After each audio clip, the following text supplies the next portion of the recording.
और नहीं तो मरे बलाय। अविनाशी का बाल का मरे न मारा जाए।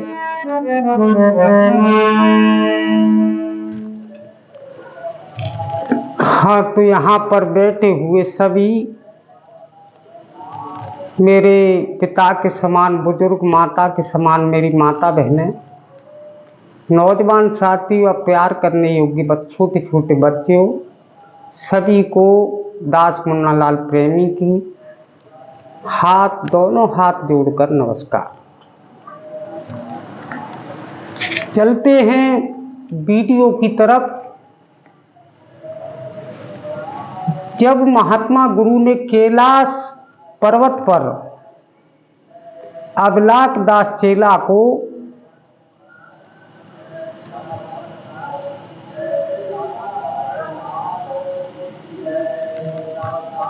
जब सब कुछ बता दिया कि अध्यात्म ज्ञान क्या होता है, तो महात्मा गुरु सामने अपने चेला को बैठाल करके आत्मज्ञान के बारे में बताने लगे कि बेटा ये भी समझ लीजिए कि आत्मज्ञान किसे कहते हैं और अहंकार की उत्पत्ति कहाँ से हुई।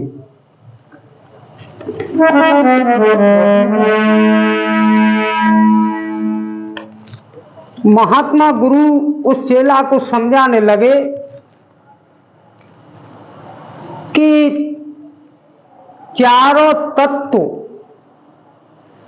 यानी वायु,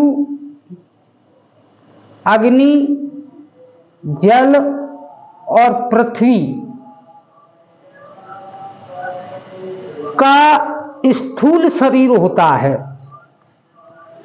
उस स्थूल शरीर के भीतर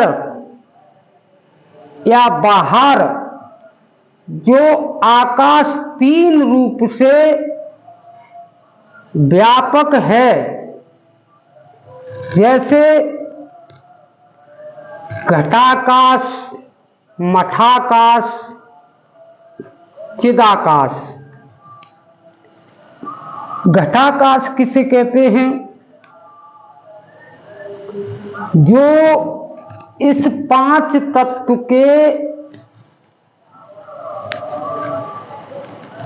तत्व से जो घट ये बना हुआ है, इस घट के अंदर जो आकाश है उसे घटाकाश कहते हैं।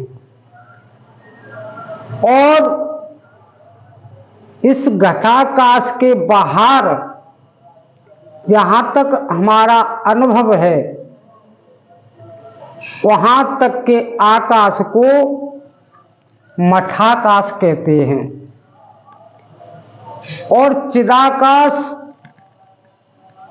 जहां अपना चित्त भी नहीं जा रहा है, वहां से और आगे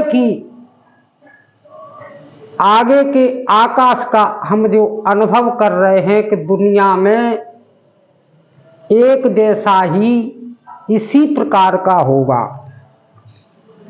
उसी अखंड को चिदाकाश कहते हैं।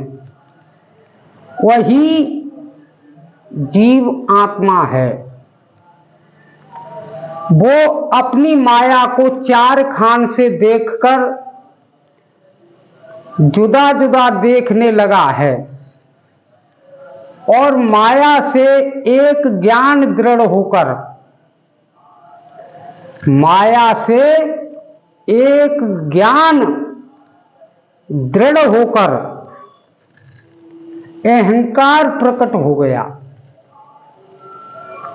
उस अहंकार से मैं की कल्पना उत्पन्न होकर संकल्प विकल्प एवं दुख और सुख भोगने लगा, परंतु आकाश के आधार बिना घट की उत्पत्ति बेटे नहीं हो सकती। इसको आत्मज्ञान कहते हैं। अब आगे की वीडियो में आपको मैं ब्रह्म ज्ञान किसे कहते हैं, ब्रह्म ज्ञान आया कहाँ से, कैसे उत्पत्ति हुई, ब्रह्म ज्ञान के लक्षण बताऊंगा। जब तक के लिए दास पुन्नालाल प्रेमी को नमस्कार।